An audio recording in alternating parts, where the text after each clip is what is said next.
guys, today we're going to make a guitar out of a cereal box. Let me show you the supplies you need. You'll need something to make a circle with, something to trace the circle with.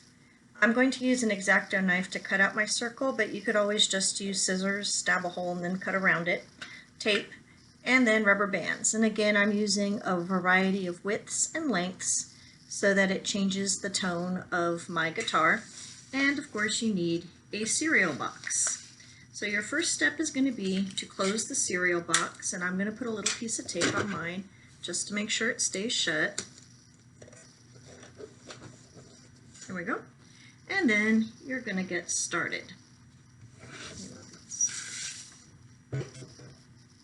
So somewhere on your cereal box you can trace whatever shape, whatever size circle you want.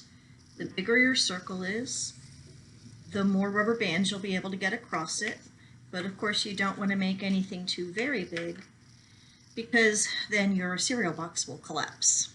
So cut out your circle from the cereal box.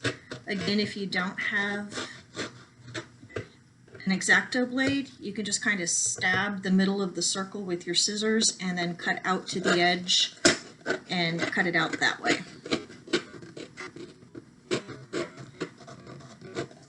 It does not have to be exact.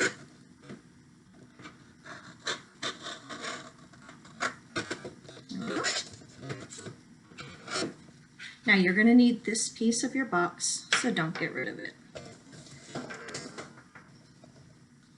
So what you're going to do next is fold your circle in half, like that.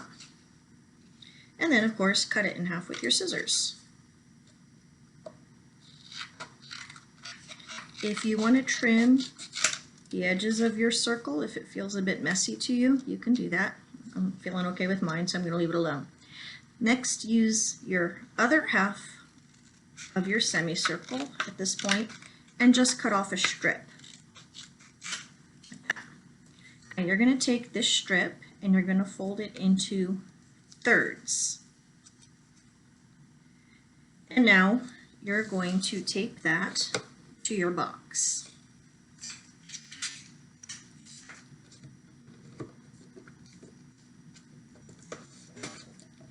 And tape it all the way into the inside so that it holds it straight. Next, you're going to tape your half circle on top of that little bridge that you just built. Just like violins and cellos have bridges and guitars, we're creating a bridge to help hold the strings off of the box so you get a better sound. I'm folding that inside out so it's sticky on both sides, and I'm just going to press that down like that. Now I have a bridge for my box. So your next step is just going to be to stretch your rubber bands across the box. And of course the bridge is holding them off. Remember yesterday when we made our chicken in a cup, we talked about sounding boards? And the fact that we used a cup helped make a louder sound than when we didn't use the cup and we were rubbing the string. This is going to work the same way. The hole in the box is going to help amplify the vibration, the sound of the vibration of the strings inside the box, so it makes a louder noise than it would otherwise. I think I can get one more on here. Now, if you were doing yours, you could experiment with which rubber band makes which sound, and you could line them up from your deepest tone, your lowest pitch, to your highest tone, your highest pitch. All right, so I have a guitar made from a cereal box and rubber bands, and you can play it.